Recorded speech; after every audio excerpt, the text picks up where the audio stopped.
आदमी वाणी का प्रयोग विवेक से सोचकर करता है। और रावण को विवेक नहीं रहा और रावण क्रोध भरे शब्द बोलने लगा। रावण को हनुमान जी को मारने के लिए दौड़ा।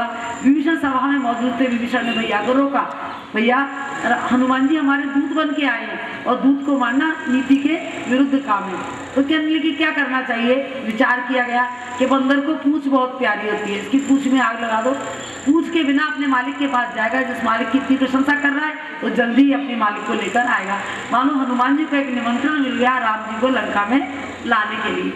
जैसे शंकर जी कृपा कर रहे हैं कि राम जी मेरी दी हुई लंका, जो मैंने रावण को लंका दी है, उस लंका में हनुमान जी प्रवेश करें, राम जी प्रवेश करें। और रावण की बुद्धि में ऐसी बात आई तो हनुमान जी बहुत प्रसन्न हुए कि मैं तो लंका में आकर के सपना सुना, तब से राम जी के नाम का सुमरण कर रहा था कि नाथ मैं कैसे लंका जलाऊंगा। अगर आपको लंका जलवानी है, आपने सपना सुनवाया है मेरे को, तो आगे की व्यवस्था आपको करनी होगी। यहाँ मैं शत्रु की नगरी में किसी से ईंधन मांगूंगा, किसी से तेल मांगूंगा, किसी से कपड़ा मांगूंगा, किसी से माचिस से मांगूंगा तो कोई देगा नहीं और मुझको जेल में और बंद कर देंगे। अगर आपको लंका जलवानी है, ये सच्चा आपने मेरे लिए संदेशा भेजा है, तो आपको अग्नि की व्यवस्था करनी है। धन्य है मेरे राम, आपने अग्नि की व्यवस्था कर दी। रावण की बुद्धि ऐसी हो गई कि इसकी पूंछ में आग लगा दो। जब आग मिल जाएगी तो पूंछ लंका को जलाना तो बिल्कुल आसान काम है, ठीक है ना। हनुमान जी प्रसन्न होकर के अट्टहास करते हैं और क्या बोलते हैं, प्रभु जी तुम्हें बड़े दयालु, प्रभु जी तुम्हें बड़े दयालु, तेरा यश वेदों ने गाया, तेरा यश वेदों ने गाया, राम जी तुम्हें बड़े दयालु, राम जी तुम्हें बड़े दयालु, तेरी कृपा से रघुवर प्यारे, तेरी कृपा से रघुवर प्यारे, सागर लांग के आया, मैं सागर लांग के आया, माता का पता लगाया, माता का पता लगाया, तुम दयालु राम जी तुम बड़े दयालु हो। जय सिया राम, जय जय सिया राम, जय सिया राम, जय जय सिया राम। कैसे लंकापुर को जलाऊं, कैसे लंकापुर को जलाऊं, ईंधन तेल कहाँ से लाऊं, ईंधन तेल कहाँ से लाऊं, मैंने तेरे नाम को ध्याया, मैंने तेरे नाम को ध्याया, तूने उलझन को सुलझाया, तूने उलझन को सुलझाया, और मेरा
अट्टहास करी गर्जा कति बड़ी लागे आकाश सिया करते राम जय जय राम मेरे प्रभु राम जय जय। सुंदरकांड के हिसाब से भी संतों के ग्रंथों के हिसाब से भी लोग कहते हैं कि हनुमान जी ने लंका जलाई। हम भी बचपन से यही सुनते आ रहे हैं, आपने भी यही सुना है, हनुमान जी ने लंका जलाई।